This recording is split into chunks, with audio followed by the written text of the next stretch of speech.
afternoon everybody, Calm Biker here.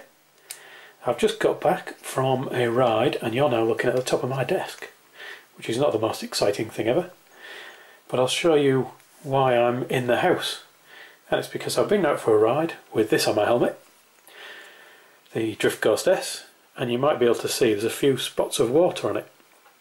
I've actually given it a bit of a wipe over already, but I was on the 70-mile-an-hour dual carriageway stretch. Come on camera, focus, you only want to. Give you something to focus on. I was on the 70-mile-an-hour stretch that's near my home, and it started to absolutely hammer it down with rain.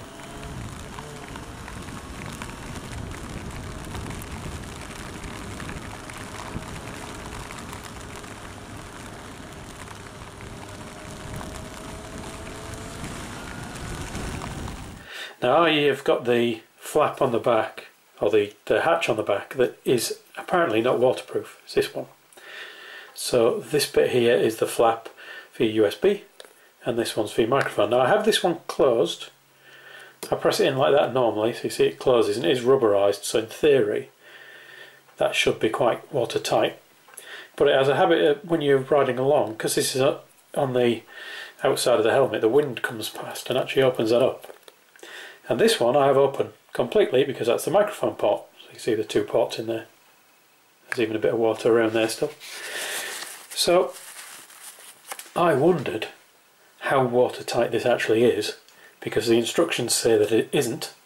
And if we take off this back, I don't know if the camera's be able to get this or not. Unscrews a lot further than the old Drift HD did. Whether the camera will see that or not, but that text in the middle actually says do not, what is it? It's too small for me even to read. Not water resistant. You can see that. There you go, not water resistant, use in dry environment. So if we actually look at that though, it really did pour to the point where I had to slow right down because it was raining so heavily. And you can see on the inside of the flap there's a tiny dot of water there, and that flap obviously is wide open because the microphone thing goes through it. So, but apart from that, there's no water anywhere else in there. That's pretty good. And let's have a look at the camera itself. So here's the bit that's normally covered up, and I can't see any water on there either. So even though this is the back hatch for the camera for use in the dry only, it does seem to have done a pretty good job in keeping the water out, which has surprised me a bit because it's not got the rubber edge that the old Drift HD had. This one doesn't feel like it will be watertight, and you can see actually, if you can spot that on the camera, it doesn't even fit quite snugly even when it's quite tight. It's got that movement on it.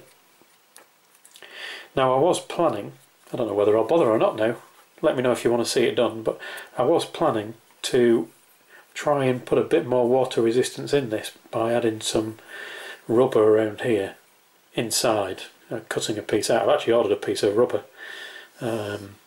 gasket rubber, but well, that's stood up pretty well, so it's not as scary using it in the rain as people might think. Anyway, just thought I'd show you that. So thanks for watching, ride safe, and I'll talk to you all again soon.